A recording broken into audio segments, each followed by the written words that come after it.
그래서 이제 화를 어떻게 잘 다스릴까, 요걸 나름대로 노하우들을 좀 가지고 계셔야 돼요. 그래서 이 화라는 거는 아까도 얘기했다시피 잘못 화를 내게 되면은 치명적으로 남에게 피해를 줘요. 또 나에게도 피해가 오고. 여러분들 화내는 사람은 뭐 화내는 거 당연하지만 여러분들 남 화낼 때 어땠습니까? 남이 자기한테 화내면은 괴롭죠. 괴롭고 보기도 싫죠. 또 안 만나죠. 그렇기 때문에 화내는 사람은 굉장히 쉽게 생각해요. 화날 수도 있지. 하지만 자기가 화를 한번 받아봐요. 굉장히 괴롭습니다. 보기도 싫고. 하고 정말 화낼 때 얼굴을 한번 보면요. 좀 과장해서 말하면 악마 얼굴 같아요. 그러니까 아무리 이쁜 사람도 화낼 때는 얼굴이 달라져요. 화내는 입장에서는 뭐 이해가 되지만 화라는 게 엄청나게 다른 사람마다 영향을 줘요. 그렇기 때문에 화 문제 이거는 굉장히 조심해야 됩니다. 이제 그렇다 해서 화의 반대편에 있는 게 억압이에요. 화를 억압한다 그러거든요. 그 이제 이거는 심리학적인 용어인데, 근데 이제 자칫 우리가 저도 뭐 정신과 의사지만 책 같은 데 보면은 화는 억압하지 마라 이렇게 자꾸 나와 있어요. 억압하면 병이 된다. 사실 맞는 말입니다. 그럴 서 사람들이 화를 막 내요. 막 표현해요. 그것도 화를 억압하는 것만큼이나 극단적인 거예요. 이 둘은 다 피해야 됩니다. 적절하게 화를 잘 이렇게 소화를 해야 돼요. 근데 이 화를 억압하면 왜 나쁘냐면은 화를 억압한다는 건 이거예요. 우리가 살다 보면 당연히 화가 나잖아요. 그런데 자기가 화난지도 모르는 거예요. 또는 난 절대로 화내면 안 돼 하고 꾹꾹 누르는 거예요. 그렇게 꾹꾹 누르다 보면 그게 어디 가겠습니까? 마음속으로 들어가겠죠. 들어가게 되면 어떤 작용을 하냐면은 저는 그런 환자들 많이 봤잖아요. 그럼 어떤 분은 가정주부인데 칼을 가지고 식탁에 칼을 써야 되잖아요. 칼만 보면 두려운 거예요. 억압이 되면 그렇게 작용이 나타납니다. 저걸 가지고 내가 누굴 찌르면 어떻게 할까? 그러니까 화란 것은 적절하게 잘 이래 처리를 해야지 억압해서도 안 되고 폭발해서도 안 됩니다.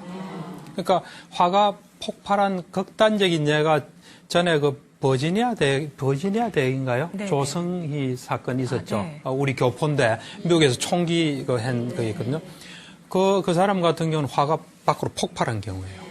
이게 화가 억압이 되면 뭐 쉽게 이야기하면 병이 되고 폭발이 되면 폭력이 되는 겁니다. 그래서 우리는 억압도 아니고 폭발도 아닌 그 중간을 지혜롭게 잘 해야 돼요. 그래서 근데 지혜롭게 이제 잘 하는 걸 지금부터 좀 이야기를 할 겁니다. 지혜롭게 잘한다는 건 뭐냐면 지혜란 거는 불교에서는 지혜를 가장 중요시해요. 이 지혜란 건 뭐냐면 있는 그대로 보는 거예요. 있는 그대로. 있는 그대로 본다는 건 뭐냐면 내가 화났을 때 화난 현상을 있는 그대로 보는 거예요. 우리가 가만히 혼자 있으면서 화납니까? 그렇진 않죠. 뭐 외부 자극이 있겠죠. 예를 들면 우리가 운전하는데 누가 끼어들죠. 그럼 화나죠. 그럴 때 지혜롭게 본다는 거는 우선 끼어든 사람도 알아야 되겠죠. 그 다음에 내 속에 화가 났을 때 내 속에서 뭐가 있었나도 자세히 봐야 되겠죠. 그게 지혜롭게 보는 거예요. 근데 보통 사람들은 그렇게 안 봐요. 뭐가 끼어들면 화를 내면서 저 사람이 저놈이 나를 화나게 만들었다. 저쪽에다 다 덮어씌워요. 다 책임을 해요. 그게 지혜롭지 못한 거예요. 우리가 이 불교적으로 또 내지는 우리를 잘 관찰해 보면은 사실 화라는 것은 순간적으로 일어납니다. 어째 보면 어떤 조건이 되면 일어나는 게 화예요. 내가 화를 냈다 하지만 사실 화날 수밖에 없는 상황이 된 거예요. 여기 제가 지금 있죠. 제가 만약에 극단적으로 아주 험상궂고 강도처럼 생겼다면 당장 겁이 날 거예요. 그리고 내가 여러분들 기분 거슬리게 하면 순간적으로 화가 나요. 그러니까 화란 거는 그 순간에 그냥 그 어떤 마음의 상태에 따라서 자연스럽게 탁 생긴 거예요. 그래 볼 때 차가 탁 끼어들었죠. 그럴 때 내 속에서 화날 만한 조건이 돼서 화가 탁 난 거예요. 화날 만한 조건이 없으면 화는 안 납니다, 절대로. 예를 들면 차가 끼어들었을 때 저놈이 나를 무시해. 자기만 바쁘나. 이래 되면 화나는 거예요. 그렇지만 저 사람 되게 바쁜 모양이다. 내가 좀 나는 안 바쁘니까 좀 양보해야 되겠다 하면 화 안 나는 거거든요. 예를 들어서 남편이 늦게 왔다. 늦게 와도 화내는 사람도 있고 안 내는 사람도 있어요.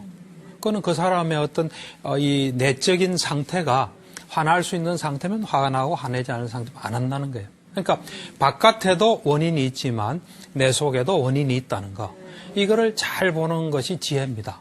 그래서 내 쪽에서 화 안 날 수 있는 조건으로 억압이 아닌 상태로 바꾸어 간다면 우리는 화는 줄어들 수 있죠. 예, 그래서 바깥은 어찌 보면 어떤 계기가 된 거고 어찌 보면 진짜 원인은 내라고 볼 수 있어요. 박사님, 욱하는 것도 안 좋은 거죠, 그러니까. 그렇죠. 욱하는 것도, 욱한다는 거는, 이 뭔가 좀 쌓인 게 있어서, 네. 조그만한 박에도 과하게 반응이 나온다는 게 욱하는 반응이거든요. 예. 그러니까 그거는, 우리가 제일 좋은 건 무슨 일이 생겼을 때 그때그때마다 가볍게 이렇게 하고 넘어가고, 지난 일에 대해서는 뭐가 찌끄러기가 없는 게 제일 좋습니다. 욱한다는 거는 뭐가 좀 찌끄러기가 있다는 거예요. 많은 거 말이죠. 네. 네. 여러분들이 이제 아까 처음에 했다시피, 이 화를 잘 처리하는 노하우를 여러분들은 좀 가지고 계셔야 돼요. 노하우 좀 가지고 있습니까? 없어요? 그럼 오늘 제가 한 3가지 정도를 이야기를 할게요. 하고 이제 하나는 어떤 과학자 이야기고 또 하나는 선임 이야기, 또 하나는 제가 이제 임상 경험하면서 가지고 있는 이야기인데 첫 번째로는 티베트 선임 이야기예요. 제가 지금으로부터 한 6년 정도 됐죠. 티베트에서 이제 오신 스님을 만났어요. 그때 제가 다른 여자분 2-3사람하고 같이 이제 만났죠. 만났는데 그때 어떤 여자분이 그러더라고요. 그분 이제 화에 대해서 관심이 많으신 것 같아요. 이제 스님 보고 스님은 화날 때 어떻게 합니까? 그래요. 그러니까 스님이 바로 적시 탁 대답하더라고요. 적시 대답한다는 건 항상 그렇게 하고 있다는 거예요. 준비된 발언이에요.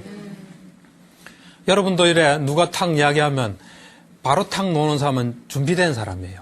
근데 그때는 뭐 다른 반응하고 집에 가서 내가 이렇게 할 걸 하는 거는 준비된 반응이 아니에요. 난 누가 내한테 반응하는 거 보면 대충 알 수 있어요. 저 사람은 준비됐다 안 됐다. 그 스님은 적극적으로 대답하는데 뭐라고 했냐면은 어떤 사람에게 대해서 화가 나면 그 사람이 나에게 도와준 걸 생각한다 그러더라고요. 내가 그 사람에게서 도움받은 걸 생각한다. 그럼 화가 싹 녹는데요. 화날 때는 사실 보세요. 화나게 한 것만 생각하지 다른 생각이 끼어들 틈이 없습니다. 그때 끼어들 틈이 있는 거예요. 그 생각이 탁 끼어든 거죠. 그래서 그 사람이 내가 스님이 뭐 돈이 있습니까? 뭐 있습니까? 스님 필요한 거 그 사람이 해줬을 거 아닙니까? 그걸 생각하면 화가 없어진다. 그것도 굉장히 좋은 방법이에요. 실천하기 쉽죠? 네. 어렵지 않죠? 그 다음 이제 2번째는 뭐냐면 뇌과학자 이야기예요. 이건 저 책을 보고 알았어요. 이제 그분 이 강의한 게 뭐 동영상에도 있긴 한데 우리나라에서 책은 아직 번역이 안 됐고요. 책 제목은 뭐냐면 자기에게 그 통찰을 가져준 뇌졸중이라는 책이에요. 그러니까 이분이 여잔데 나이가 지금은 한 50 초반 정도 됐죠. 이 사람이 뇌를 연구하는 세계적인 학자예요. 하버드 대학에서 강의도 하고 만데 이분이 37살 때 어느 날 갑자기 뇌 혈관이 터진 거예요. 예. 37살은 젊은 나이 아닙니까? 그러니까 우리 보통 혈관이 보면 동맥이 있고 정맥이 있고 중간에 그 혈압을 완충하기 위해서 그 모세혈관이 있거든요. 근데 이 사람은 그게 없이 2개가 딱 붙어 있는 사람이에요. 기형이죠. 그러니까 동맥에 강한 혈압이 팍 몰려오면서 정맥이 터진 거죠. 근데 이제 이 사람이 터졌는데 그때 제가 그걸 보고 굉장히 놀란 게 사람이 평소에 준비가 돼 있다는 게 참 중요하구나. 이 사람은 지식이 자기 살아있는 지식인 거죠. 몸에 딱 지식이 있으니까 자기가 좀 이상해지기 시작하니까 그때부터 자기를 관찰한 거예요.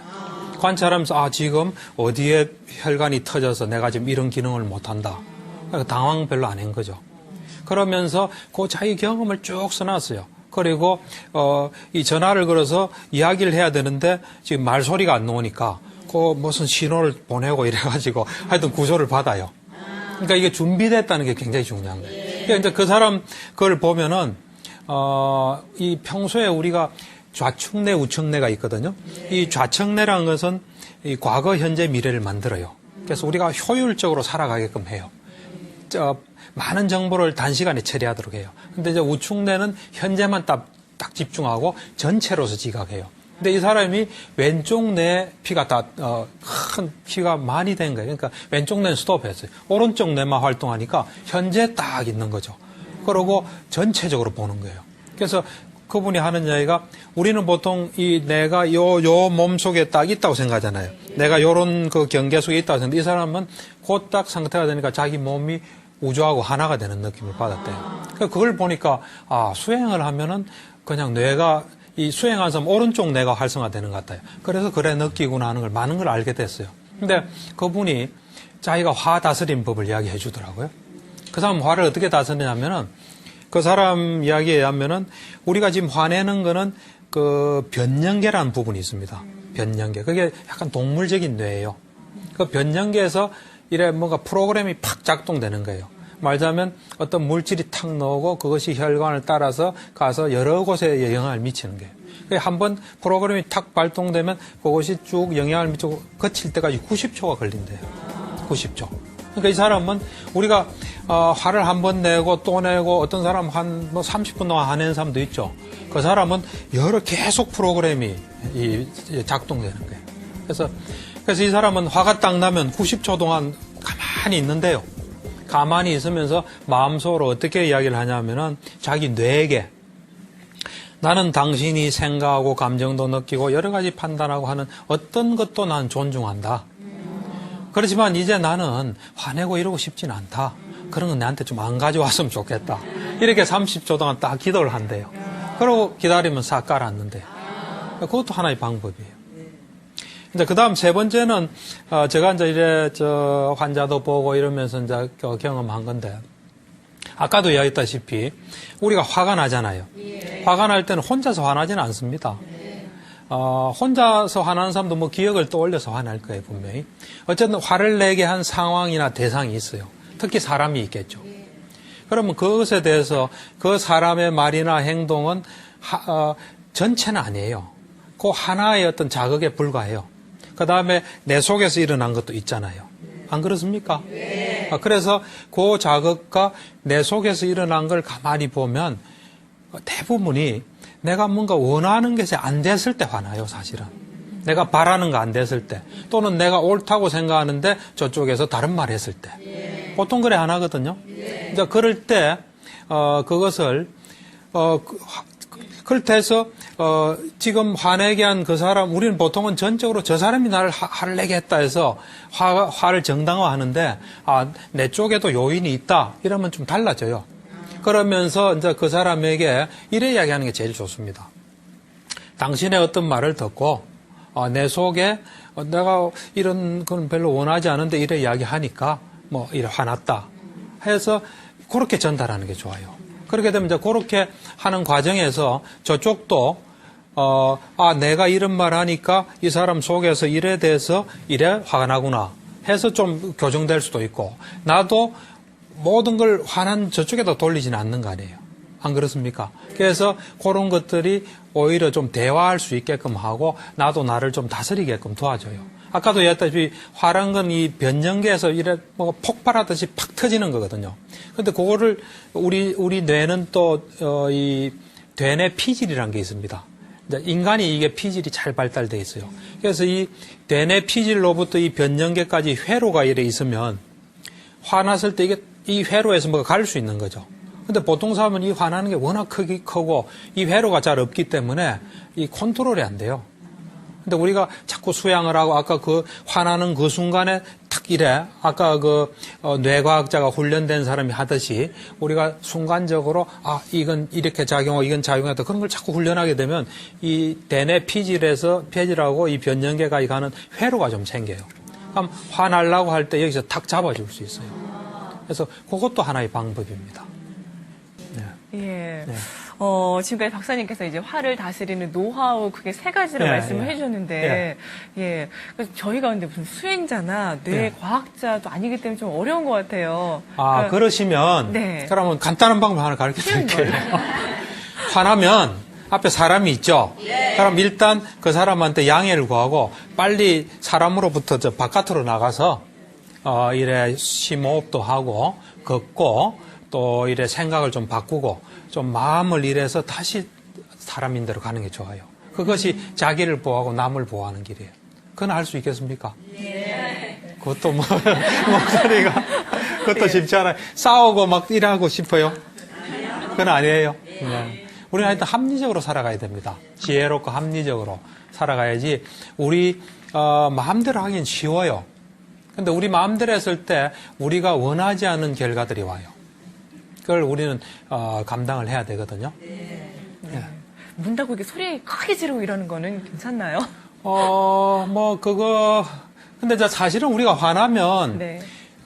자기 나름대로는 화를 참는다지만 다 드러나게 돼 있어요. 그래서 사실 화났을 때 자연스럽게 그냥 막 이래 폭력적이지 않고 내가 이래서 좀 화났다 하고 자연스럽게 넘어가는 게 좋아요. 어떤 사람은 나는 화났지만 참았기 때문에 나는 남한테 피해 안 줬다 생각하는데 안 그래. 보면 아는데요. 뭐. 그것도 하나의 방법입니다. 네. 입을 이래 뭐 뒤집어 쓰고 막 하는 것도 하나의 방법이죠. 예. 네. 그렇지만 제일 좋은 건 이제 화가 안 나는 사람으로 자꾸 바꿔가는 게 제일 중요합니다. 예. 예. 그럼 저희가 좀 일상생활에서 쉽게 좀 예. 그 화를 다스릴 수 있는 방법들 예. 알려주세요. 그러면 우선은 그럼 이제 여러 가지가 있는데 이런 것도 하나의 방법이 될 수 있을 거예요. 누가 나를 화나게 했다. 그러면은 화나게 한 거는 그 사람 문제예요, 사실은. 그에 따라 또 내가 화내면 그건 또 내 문제예요. 네, 그리고 나에게 가장 소중한 건 나의 안정된 마음이에요. 마음은 뭐 여러 가지로 설명할 수 있지만 크게 두 가지 원리에 따라 움직입니다. 그 첫 번째 원리가 뭐냐면 마음은 언제나 살아있는 동안 어딘가에 가 있습니다. 마음이. 여러분들 지금 저 이야기를 듣죠? 네. 듣는 분은 마음이 여기 있다고 와 있는 겁니다. 이 순간에도 딴 생각하시는 분은 딴 데로 가 있습니다. 그래서 제가 옛날에 어릴 때 그 학교 다닐 때 선생님이 어떤 애 보고 야, 너 지금 어디 가 있어? 어디 있니? 막 그러더라고요. 그분은 일찍 그런 사실을 알았던 것 같아요. 마음이 다른 데 가 있었던 거죠. 그걸 탁 캐치하신 거예요. 그렇듯이 우리 마음의 첫 번째 원리는 마음이 언제나 어느 곳에 가 있다는 사실입니다. 그래서 그곳에 간 곳에 영향을 받습니다. 마음이 좋은 데가 있으면 좋은 영향을 받아요. 마음이 나쁜 데가 있으면 나쁜 영향을 받습니다. 그래서 우리는 뭐 좋은 곳을 건전한 곳에, 이건 윤리적인 판단 아니에요. 좋은 영향을 주는 거는 좋은 곳에 가 있으면 좋은 영향을 받고 나쁜 곳에 가면 불건전한 곳에 가면 나쁜 영향을 받습니다. 예를 들면 좋은 곳에 가 있다면 좀 편안하겠죠. 또 우리가 행복해지겠죠. 그리고 정신 건강의 측면에서 볼 때는 정신이 건강해지겠죠. 마음이 만약 안 좋은 불건전한 데 가 있으면 우리는 괴로울 겁니다. 괴롭고 또 불행해지고 또 정신 건강을 잃게 되겠죠. 그래서 노이로제나 정신병. 그래서 사실 제가 이런 불교 수행을 통해서 우리 환자들을 볼 때 불건전한 대상이 굉장히 많이 가 있다가 결국은 노이로제 정신병이 됩니다. 다시 이제 건전한 대상으로 가면 얼마든지 회복될 수 있습니다. 그래서 부처님께서 굉장히 위대하신 것 같아요. 부처님께서 이 세상을 있는 그대로 보고 본 것이 오늘날 우리 정신의학에도 다 적용이 되고요. 사실 이런 이야기는 저만 하는 게 아니에요. 물론 지금 이야기는 저만 하겠지만 실제로 서양에서도 불교를 받아들여서 불교 중에서도 그 마음 챙김이라서 현재 집중하는 걸 받아들여서 치료에 응용을 많이 하고 있습니다. 심지어는 어떤 통계를 보니까 미국의 심리학자가 실제로 그 치료 장면에서 진료실에서 한 42%가 그런 마음 챙김을 이용하고 있다, 이런 이야기를 하고 있고요. 지금 많은 책들도 나오고 있고 그렇습니다. 그래서 첫 번째는 일단 마음이 언제나 어느 곳에 가 있다는 겁니다. 그런데 한 번에 한 곳을 가게 됩니다. 한 번에 두 곳을 가지는 못합니다. 그러니까 어떤 애들은 라디오 들으면서 공부한다는데 제가 볼 때는 라디오 듣다가 공부하다가 왔다 갔다 합니다. 그래서 사실 우리가 어느 대상에 집중을 하고 싶다면 이 집중을 방해하는 건 없는 게 좋아요, 사실은. 왜겠냐면 귀란 건 소리가 들리면 탁 갑니다, 그냥. 우리 생각 안 합니다. 눈은 뭐가 보이면 탁 가요. 우리 생각 안 해요. 그런 속성을 가지기 때문에 귀에 들리면 가는 순간에는 마음이 그걸로 탁 이동하는 거죠. 그래서 마음은 한 번에 한 곳을 갑니다. 이게 굉장히 중요한 사실이에요. 마음은 언제나 어딘가에 가 있는데 한 번에 한 곳을 가는 게예요. 그래서 예를 들면 여러분들이 불건전한데 안 가고 싶다. 이러면 건전한 곳에 가 있어야 됩니다. 안 가고 싶다 하면서 아무 데도 안 가면 여기로 딱 가게 돼 있어요. 그래서 그거는 마치 제가 생각을 해보니까 그 등대하고 비슷해요. 등대가 밤이 되면 불을 비추죠. 그래서 어딘가를 비추죠. 한 번에 한 곳을 비춥니까? 두 곳을 비춥니까? 한 곳을 비추죠. 그처럼 우리 마음도 계속 어딘가를 비춰요. 그래서 그곳에 영향을 받죠. 그래서 예를 들면 성인들은 건전한 곳에만 가 있겠죠. 영 그 교도소에 가 있는 아주 악에 바치고 세상을 비관적으로 생각하는 사람은 불건전한 데만 가 있고요. 어떤 사람은 뭐 50대 50, 또 뭐 30대 70 이랬죠. 그러니까 제가 우리 환자들 보니까 50대 50도 드물어요. 대부분 불건전한 쪽이 60% 이상이에요. 그래서 거기서 퍼센테이지가 바뀌면 상태가 이렇게 호전이 됩니다. 자, 그래서 이제 한번 보세요. 여러분들이 저 이야기에 지금 공감을 합니까? 네. 좀 이해 안 되시는 분은 질문하세요. 만약에 공감이 된다면 이제 예를 들면 뭐 저는 이렇게 저 나름대로 이를 경험했겠죠. 또 성인들도 경험했겠죠. 여러분 이제 저 이야기를 듣고 이래 되면은 이제 결론이 났죠. 여러분들 어디로 가야 됩니까? 건전한 데로 가야 되겠죠. 네. 왜 그러냐면 괴롭고 불행하고 정신불건강을 아무도 원하지 않습니다. 아무도 원하지 않는데 뭔가 이걸 잘 모르기 때문에 그걸로 가는 거예요. 그래서 이제 마음의 두 번째 원리를 제가 이야기하겠습니다. 이 마음의 두 번째 원리가 사실 진짜 중요합니다. 이거를 사람들이 모르는 거예요. 저도 옛날에 몰랐죠. 그래서 그걸로 많이 갔죠. 근데 제가 어느 날 이걸 깨닫고 되도록이면 그걸로 안 가려고 해요. 그리고 그 안 갔을 때 오는 효과를 제가 굉장히 체득을 많이 합니다. 두 번째 원리가 뭔지 좀 짐작이 갑니까? 혹시 아시는 분 있어요? 이 첫 번째 원리에서 일어나는 일이에요. 거기서 어떤 것이 발생을 합니다. 이 두 번째 원리는 뭐냐면 우리 마음은 건전한 곳에 가든지 불건전한 데 가든지 어딘가 가겠죠. 어느 쪽으로 자꾸 가면 그쪽으로 길이 난다는 게 두 번째 원리입니다. 길이 난다는 거예요. 길이 난다는 사실은 가만히 있어도 그걸로 간다는 거예요. 그러니까 안 가고 싶어도 가는 거예요. 예를 들면 그 불건전한 쪽으로 한 8이다. 건전한 쪽이 2다. 이러면 불건전한 쪽 길로 8차선이 나와 있는 겁니다. 건전한 쪽은 2차선. 어느 쪽으로 가기 쉽겠습니까? 8차선으로 싹 가겠죠. 근데 사실은 불건전한 쪽으로 갈 수밖에 없는 구조로 우리가 돼 있어요. 어떤 의미에서. 그건 제가 좀 이따 설명해요.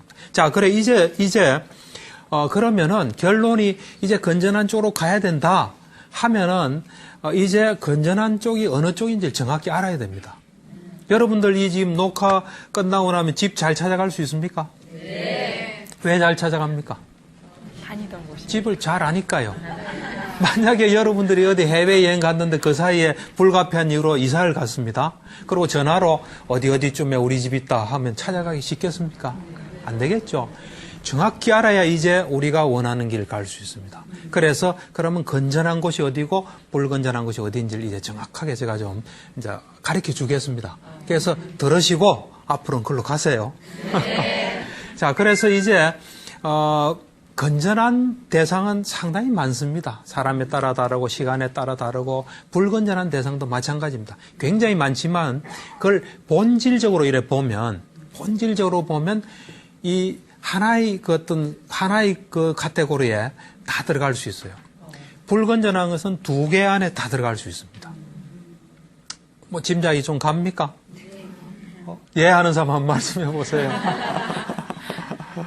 제가 좀 설명을 하면요. 만약에 지금 힌트를 주면요. 여러분들이 지금 저 이야기 딱 듣고 있으면 건전한 곳에 갔습니까? 불건전한 곳에 갔습니까? 건전한 곳에 갔죠. 저 이야기 이제 잘 듣다가 이제 이거 끝나고 뭐 골치 아픈 일을 처리해야 됩니다. 그걸로 갔다. 그럼 어디로 갔습니까? 불건전한 쪽 갔죠. 그 다음 또 마음을 추스려서 저 이야기를 잘 듣다가 이제 어제 누구한테 기분 나쁜 이야기 들은 게 자꾸 생각이 납니다. 어디로 갔습니까? 불건전.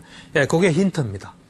그래서 건전한 것은 본질적으로 보면 현재입니다, 사실. 현재 일어나는 일에 오로지 집중할 때 우리는 건전하다고 볼 수 있습니다.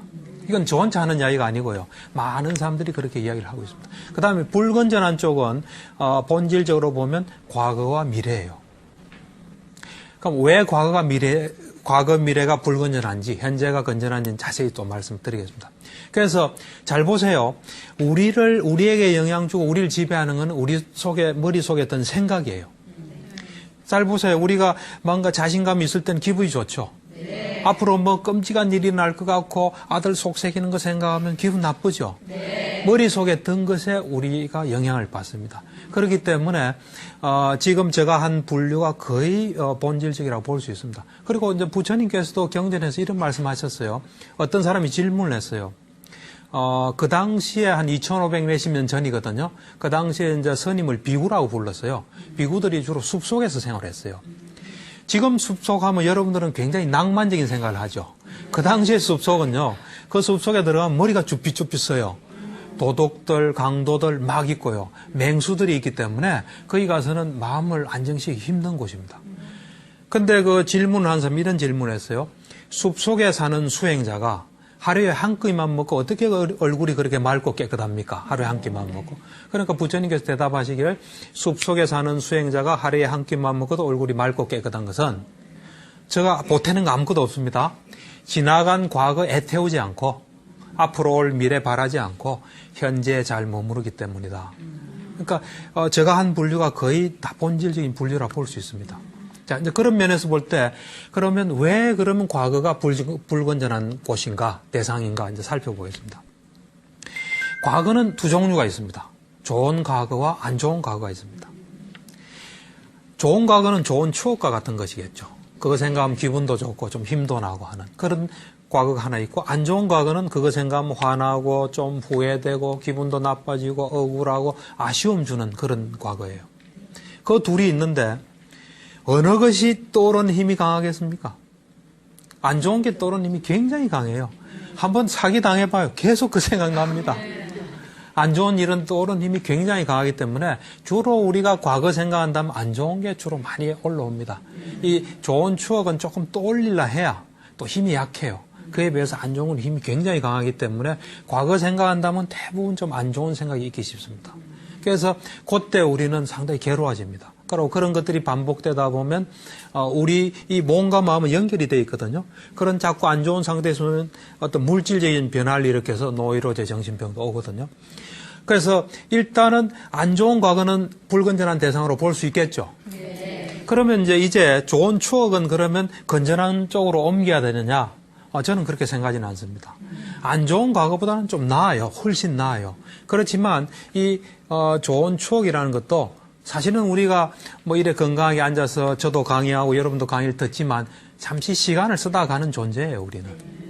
어째 보면 과거에 어떤 우리가 시간을 쓰는 건 시간 낭비라고 볼 수 있습니다. 그리고 잘 보세요. 좋은 추억을 떠올리는 사람은 현재가 좀 불만족스러운 사람이 많습니다. 우리가 잠깐 떠올리는 건 좋아요. 그렇지만 오래 머무를 권장할 곳은 아니에요. 그리고 좋은 추억에 이래 있다가 이 현실로 돌아오면 현실이 더 싫어져요. 여러분들 가정생활 하다가 좀 여기서 뭐 그런 분은 없겠지만 옛날에 사귀던 사람 자꾸 생각나면 더 보기 싫어지죠. 그 사실 그렇기 때문에 추억은 그 달콤한 맛은 있지만 부작용이 많습니다. 그래서 막 필요할 때 잠깐 쓰는 게 좋아요. 그래 권장해서 이건 건전한 곳이라고 분류해서 제가 권장하기는 어렵습니다. 그래서 어때 보면 모든 과거는 다 불건전한 거로 분류를 해도 아무 상관이 없습니다. 그리고 주로 떠오르는 게 안 좋은 과거이기 때문에. 그 다음 그러면 미래는 우리가 어떻게 볼 수 있냐? 그럼 미래도 두 가지겠죠. 하나는 걱정되고 불안되는 안 좋은 미래하고, 그 다음 두 번째는 뭐냐면 우리가 뭐 이래 휴가를 가기로 됐다 또는 기분 좋은 기다리는 또는 나은 미래에서 계획 세우는 그런 좋은 미래가 또 있겠죠. 그래서 우선 걱정되고 불안한 것은 안 좋죠. 네. 그거 한번 떠올려봐요. 굉장히 살맛이 안 납니다. 사실 뭐 자살하고 이런 사람도 보면 계속 불안하고 또 화나고 이러기 때문에 그런 극단적인 선택을 하기 쉽거든요. 자, 그런데 떠오르는 힘이 어느 게 강해요? 불안한 거하고 좋은 거하고. 안 좋은 게 훨씬 강해요. 그래서 사실 누가 나는 뭐 앞으로 올 일 자꾸 생각나 하면 들어보면 걱정이나 불안한 미래가 많습니다, 사실. 자, 그러면 이제 우리가 뭘 기다리고 또 뭔가 우리가 미래를 계획하고 이런 걸 그러면은 건전한 대상에 놓아야 되나? 이래 볼 때는 그것도 아까 안 좋은 것보다는 훨씬 좋지만 그래도 사실은 기다린다는 거 한번 생각해 보세요. 여러분들이 지금 들으면서 끝나는 걸 기다린다면 지금은 안 좋은 겁니다, 사실은. 안 그래요? 학생이 지금 수업 받으면서 겨울방학이 기다린다면 지금은 안 좋은 거거든요. 지금 안 좋은 걸 해야 되면 얼마나 괴롭겠습니까? 예를 들면 제가 의사로서 환자 보면서 집에 가서 뭐 할 거만 자꾸 생각나면 저 인생이 괴롭겠죠. 그렇듯이 여러분들 이제 기다리는 삶을 이제 없애는 게 좋습니다. 적금 부은 거 기다리는 거 별로 좋지 않습니다. 그래서 기다리는 삶이란 건 어찌 보면 현재가 안 좋기 때문에 그 삶도 좀 탈피하는 게 좋습니다. 그리고 이제 사실 또 계획이라는 것도 자세히 보면은 우리가 보통 계획이라는 제가 말하는 회사나 국가에서 구체적으로 뭐 일을 처리하기 위해서 세우는 계획은 여기서 제외입니다. 막연히 우리가 내일 뭐 해야지 뭐 이런 걸 제가 이야기하는 겁니다. 그것도 이렇게 가만히 보면은 뭐 안 하고 있으니까 불안하거든요. 그래서 이래 생각하면 기분도 좋으니까 자꾸 생각하게 됩니다, 사실. 그래서 그것도 그렇게 건전한 대상은 되질 못합니다.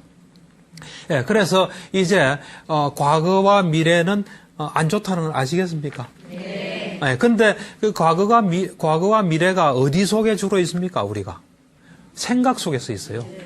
그래서 저 같은 경우는 누가 생각이 많다 하면 이 사람은 과거와 미래로 가 있구나 이런 생각을 해요. 그래서 자, 그럼 이제 왜 현재가 우리가 건전한 대상으로 보냐 하는 그 문제를 조금 제가 이야기를 하면은 현재에 집중했을 때 굉장히 많은 이득이 생깁니다. 사실 제가 지금 이렇게 이야기하는 것도 현재에 있다가 다 알게 된 거예요. 현재는 우선은 집중력이 굉장히 강해져요. 왜 그러냐면 하나에 딱 몰두하니까요. 그에 비해서 과거와 미래는 과거가 계속 나래를 펴요. 그래서 계속 왔다 갔다 하기 때문에 집중력이 약해져요. 그래서 현재에 있으면 집중력이 강해지면서 힘이 생겨요. 힘도 생기고 우리의 어떤 세상의 이치나 이런 걸 알게 돼요.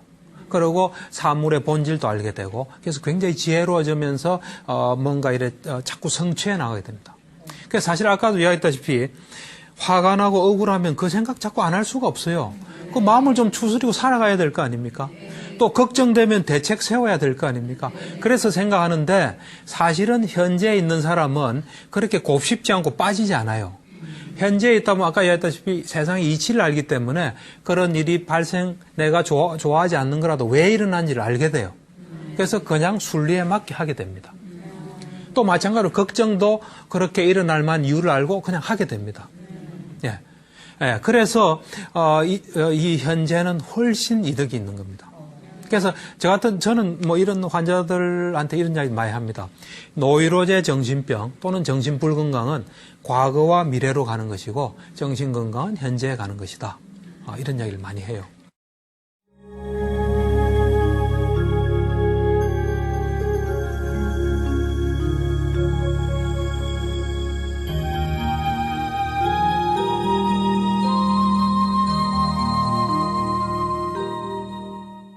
여러분들 생각은 자기가 하는 겁니까? 뭐 어떤 겁니까? 자기가 하는 거예요. 네, 저도 그래 생각했어요. 하는 거라고 생각했어요. 네. 한연수 씨도 하는 거로 생각하죠? 예, 제가 하는 거. 예. 근데 그게 아니에요. 제가 이런 이야기를 하는 거는 거기서부터 시작된 겁니다. 제가 이런 모델을 개발한 게 2003년도에 제가 이제 정신과 의사로서 개업을 해 있다가 한 달간 병원을 잠시 쉬고 미얀마에 가서 수행을 했어요. 그래서 이제 이 명상 수행을 하면서 어느 날 이렇게 좌선을 하는데 생각이 탁 떠오르더라고요. 그때 제가 깜짝 놀랐어요. 생각은 내가 하는데 내하고는 아무 관계없이 떠오른다는 걸 제가 알았어요. 그렇지만 다른 생각은 내가 하겠지 하고 보니까 모든 생각이 떠오르는 거예요. 말하자면 우리의 컨트롤 벗어나 있는 거예요. 여러분 만약 생각해 보세요. 이 생각을 내가 한다면 이 생각이 있기 전에 이 생각을 하고 난 뒤에 이 생각이 나면 누가 뭐래도 이 생각은 내가 한 거예요. 예를 들어서 지금 제가 볼펜이 없습니다. 볼펜을 가져왔어요. 그럼 이 볼펜 누가 뭐래도 내가 가져온 거예요. 그런데 가만히 있는데 툭 떨어졌어요. 그럼 그걸 내가 가져왔다고 볼 수가 없죠. 그렇듯이 생각도 면밀히 관찰해 보면 앞선 생각이 없습니다. 앞선 생각이 없다는 건 뭐가 떠올지 모른다는 거예요. 그렇지만 우리는 생각에 영향을 받아요. 자, 여러분들 잠깐만 한번 눈 감아 보세요. 눈 감고 어떤 생각을 만들어서 한번 해보세요. 예.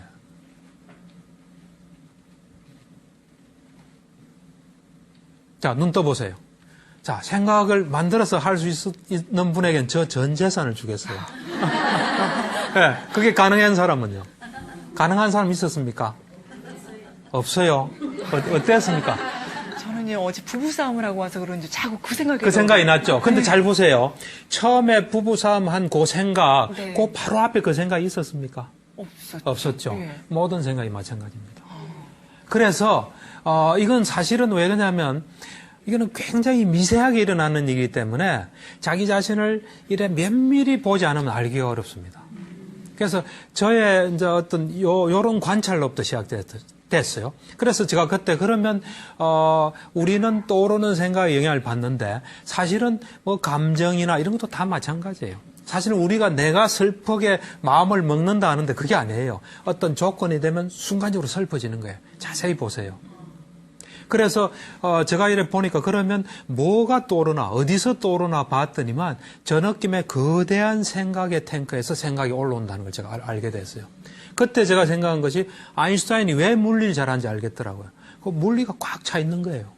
모차르트는 음악이 꽉 차 있어요. 우리 한국 사람 한국말 잘하죠. 한국말이 꽉 차 있어요.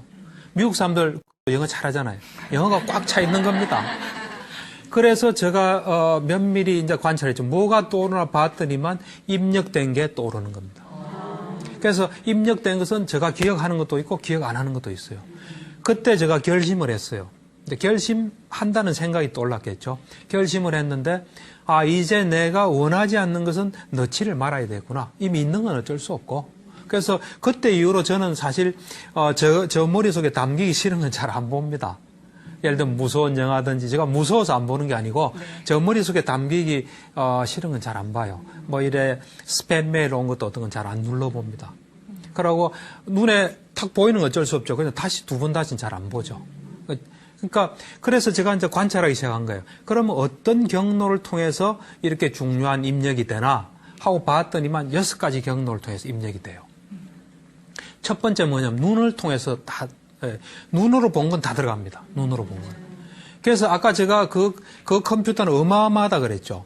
제가 한 50년 전 동안 찍은 이 카메라로 치면 필름이 연결하면 얼마나 되겠습니까?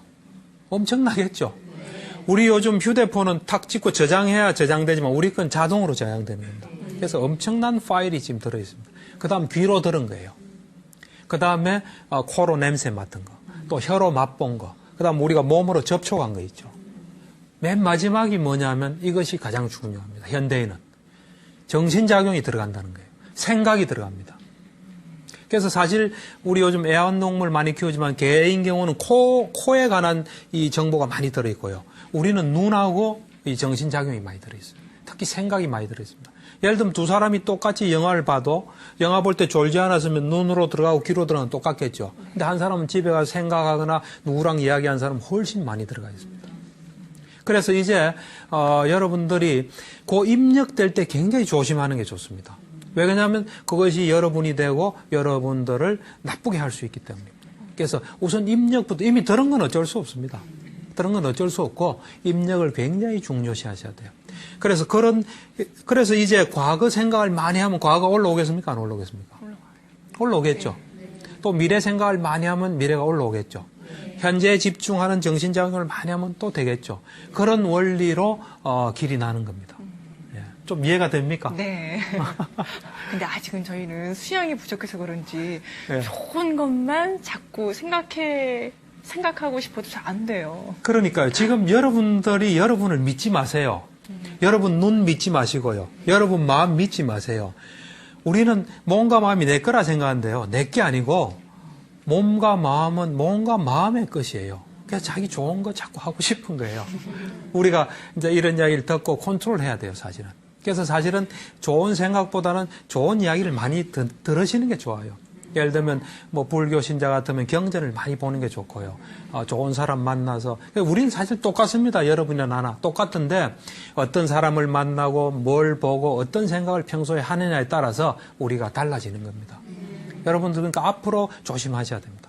예. 그래서 이제 길라는 원리를 이야기했고요. 그럼 이제 불건전한 데서부터 건전하게 이동해야 됩니다. 네. 예, 이제 이동하는 이야기를 제가 좀 이야기를 하겠습니다. 이동해야 되겠다는 생각은 하십니까? 네. 정말입니까? 예, 다행입니다. 그래서 이제 어떻게 이동하냐? 이동하는 데는 3가지 방법이 있습니다. 하나는 여러분들이 한 가지 방법은 여러분들이 뭘 하든 간에 그 하는 것에 집중을 하세요. 예를 들면 지금 여러분들이 저 강의를 듣죠. 그럼 여기에 집중을 하세요.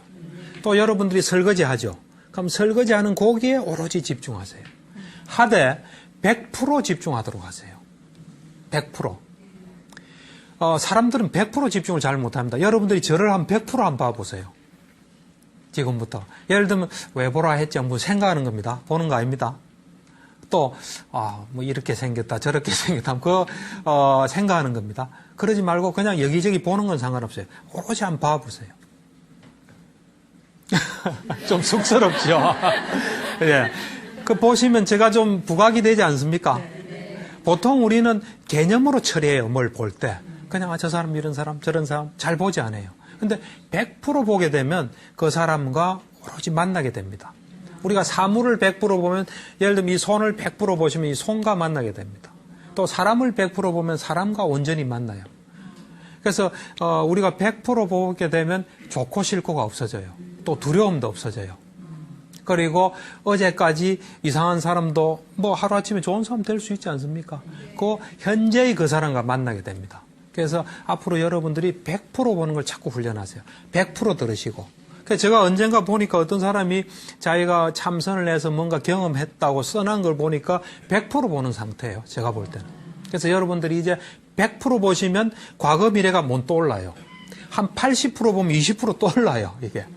그래서 100% 보게 되면 현재로 나는 길을 잘 닦을 수 있고요. 그 다음에 방금 이야기한 사람이 아주 깊이가 있고 뭘 봐도 사람을 정확하게 보게 돼요. 우리는 겉모습으로 우리 가치 판단으로 이렇게 자꾸 보게 되는데 이제 그런 것들이 없어져요. 그게 첫 번째 방법입니다. 여러분들이 뭘 하시더라도 여러분 설거지하면서 내가 또 일을 해야 되나? 나는 왜 팔자냐? 이래 하지 마시고 이제 뭘 하시더라도 이제 그 아주 중요한 순간입니다. 이 명상이랄까 수행으로 전환되는 거거든요. 그래서 뭘 청소를 하든 제가 사실은 2003년도 수행하고 싫어하는 일이 없어졌어요. 왜 그러냐면 우유를 좀 사오라고 저희 집사람 이야기하면 우리 애들은 싫어해요. 그렇지만 저는 기쁘게 갑니다. 가면서 집중하고 가니까 우유를 사서 좋고 집중하니까 좋고. 그래서 여러분들이 이제 뭔가 싫은 일이 있을 때 그걸 싫다 생각하지 마시고 한번 집중을 해보세요. 그러면 변화가 일어납니다. 그런데 두 번째 방법은 뭐냐면 이거는 우선 여러분들이 몸과 마음에 딱 관심을 두세요. 다른데 바깥에 두지 마시고 몸과 마음에 딱 관심을 두다가 몸과 마음에서 어떤 움직임이 일어나죠. 그럼 거기에 집중하세요. 자, 제가 이래 하면 움직임이 있습니까? 없습니까? 있죠. 그럼 제가 여기에 마음이 가 있으면 됩니다. 그러다 생각이 나면 움직임이 있습니까? 없습니까? 마음의 움직임이 있죠. 생각이 난 걸 탁 알아차리면 됩니다. 뭘 볼 때는 보는데 또 가 있고. 그렇게 하시되 100% 하시면은 또 현재로 가는 길이 잘 뚫히고 굉장히 깊이가 있어집니다. 여러분들 이런 제가 말한 대로 한 달 생활하시면 주위 사람들이 당신 좀 바뀐 것 같아. 상당히 지혜롭고 깊이가 있었다. 그런 이야기를 할게요. 세 번째 방법은 굉장히 쉬운 방법입니다. 뭐냐면은 지금 여러분들 앞에 있는 뭘 들었다가 한번 놔보세요. 예, 됐습니다. 이제 그 다음은 들고 놓을 때 소리가 안 나게 들고 놔보세요. 예, 아까하고 차이가 뭡니까? 집중하게 되죠. 예. 그래서 이제 여러분들이 생활하시면서 소리 안 내게 움직이시면 딱 현재로 가는 길이 잘 닦입니다. 예. 그래서 그 세 가지 방법을 통해서 하시다 보면 사실 여러분들 한번 보세요. 여러분들이 어떤 컴플렉스가 있다든지 또는 무슨 징커스가 있고 이건 내가 죽기 전엔 해결 안 될 거야. 어떤 괴로움 잘 보세요. 생각 많이 한 겁니다. 생각을 줄이면 여러분들 분명히 행복해집니다.